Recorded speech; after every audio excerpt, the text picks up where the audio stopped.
ಇರಾನಿನ ಬಳಿ ಪರಮಾಣಾಸ್ತ್ರ ಇದೆಯೇ? ಇನ್ನೊಮ್ಮೆ ಇಸ್ರೇಲ್ ಮತ್ತು ಅಮೆರಿಕ ದಾಳಿ ನಡೆಸಿದರೆ ಇರಾನ್ ಪ್ರತಿಯಾಗಿ ಪರಮಾಣು ದಾಳಿ ನಡೆಸಲಿದೆಯಾ? ಇರಾನ್ ಇಂಥದ್ದೊಂದು ಬೆದರಿಕೆ ಹಾಕಿರೋದಕ್ಕೆ ಕಾರಣ ಏನು? ಈ ಬೆದರಿಕೆ ಹಾಕಿದವರು ಯಾರು? ಈ ಎಲ್ಲ ಪ್ರಶ್ನೆಗಳು ಈಗ ಅಂತಾರಾಷ್ಟ್ರೀಯ ಮಟ್ಟದಲ್ಲಿ ಚರ್ಚೆಗೊಳಗಾಗ್ತಾ ಇದೆ.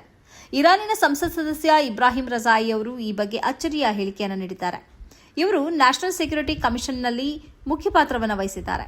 ಅಮೆರಿಕ ಅಥವಾ ಇಸ್ರೇಲ್ ಮತ್ತೊಮ್ಮೆ ದಾಳಿ ನಡೆಸಿದರೆ ಯುರೇನಿಯಂ ಅನ್ನು 90% ಅಭಿವೃದ್ಧಿಗೊಳಿಸುತ್ತೇವೆ, ಇದು ನಮ್ಮ ಆಯ್ಕೆ. ಈ ಬಗ್ಗೆ ಸಂಸತ್ ಪರಿಶೀಲಿಸುತ್ತಾ ಇದೆ ಎಂದು ಅವರು ಸ್ಫೋಟಕ ಹೇಳಿಕೆ ನೀಡಿದ್ದಾರೆ. ಯುರೇನಿಯಂ ಅನ್ನು 90% ಸಮೃದ್ಧಿಗೊಳಿಸುವುದು ಅಂದರೆ ಪರಮಾಣು ಅಸ್ತ್ರವನ್ನು ತಯಾರಿಸುವುದು ಎಂದೇ ಅರ್ಥ. ಪರಮಾಣು ಅಸ್ತ್ರ ತಯಾರಿಸುವುದಕ್ಕೆ ಯುರೇನಿಯಂ ಅನ್ನು 90% ಅಭಿವೃದ್ಧಿಪಡಿಸಬೇಕಾಗುತ್ತದೆ. ಇರಾನಿನ ಬಳಿ ಈಗಾಗಲೇ ಅಭಿವೃದ್ಧಿಗೊಂಡ 60% ಯುರೇನಿಯಂ ಇದೆ. ಅಂದರೆ ಸುಮಾರು 440 ಕೆಜಿ ಯುರೇನಿಯಂ ಇದೆ. ಅದನ್ನು 90% ತಲುಪಿಸುವುದು ತಾಂತ್ರಿಕವಾಗಿ ಬಹಳ ಸುಲಭ ಮತ್ತು ಇದು ತಕ್ಷಣಕ್ಕೆ ಸಾಧ್ಯವಾಗುತ್ತದೆ ಅಂತ. ಅಂದರೆ ಇರಾನ್ ಪರಮಾಣು ಅಸ್ತ್ರ ತಯಾರಿಸುವುದಕ್ಕೆ ಹಿಂದೇಟು ಹಾಕದು ಎಂಬ ಬೆದರಿಕೆ ಅವರ ಹೇಳಿಕೆಯಲ್ಲಿದೆ. 2026 ಫೆಬ್ರವರಿ 28ರಂದು ಇರಾನ್ನ ಮೇಲೆ ಅಮೆರಿಕ ಮತ್ತು ಇಸ್ರೇಲ್ ಜಂಟಿ ದಾಳಿ ಪ್ರಾರಂಭಿಸಿತು. ಅದಾಗಿ ಸುಮಾರು 40 ದಿನಗಳ ಬಳಿಕ ಕದನ ವಿರಾಮ ಏರ್ಪಟ್ಟಿದೆ.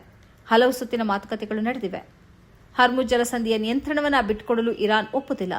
ಇದೀಗ ಹಾರ್ಮುಜ್ ಜಲಸಂಧಿಯ ಮೂಲಕ ಸಾಗುವ ಹಡಗುಗಳಿಗೆ ಇರಾನ್ ಟೋಲ್ ನಿಗದಿಪಡಿಸಿದೆ. ಇವು ಏನೇ ಇದ್ರೂ 40 ದಿನಗಳ ಕದನದಲ್ಲಿ ಇರಾನ್ ಎಂದೂ ಕೂಡ ಪರಮಾಣು ಶಸ್ತ್ರಾಸ್ತ್ರ ಬಳಸುವ ಮಾತಾಡಿರಲಿಲ್ಲ. ಪರಮಾಣು ಶಸ್ತ್ರಾಸ್ತ್ರ ಹೊಂದುವುದು ತನ್ನ ಮುಖ್ಯ ಉದ್ದೇಶ ಅಲ್ಲ ಎಂದು ಅದು ಹೇಳ್ತಾ ಬಂದಿದೆ. ಆದರೆ ಇದೀಗ ಪರಮಾಣು ಅಸ್ತ್ರ ಹೊಂದುವ ಇರಾದೆಯನ್ನು ವ್ಯಕ್ತಪಡಿಸಿದೆ. ತನ್ನ ಬಳಿ 60% ಅಭಿವೃದ್ಧಿಗೊಂಡ ಯುರೇನಿಯಂ ಇದೆ, ಅದನ್ನು 90% ತಲುಪಿಸುವುದು ಕಷ್ಟ ಅಲ್ಲ. ಅಂದರೆ ಪರಮಾಣು ಶಸ್ತ್ರಾಸ್ತ್ರವನ್ನು ಹೊಂದುವುದು ತನ್ನ ಪಾಲಿಗೆ ಕಷ್ಟವೇನೂ ಅಲ್ಲ.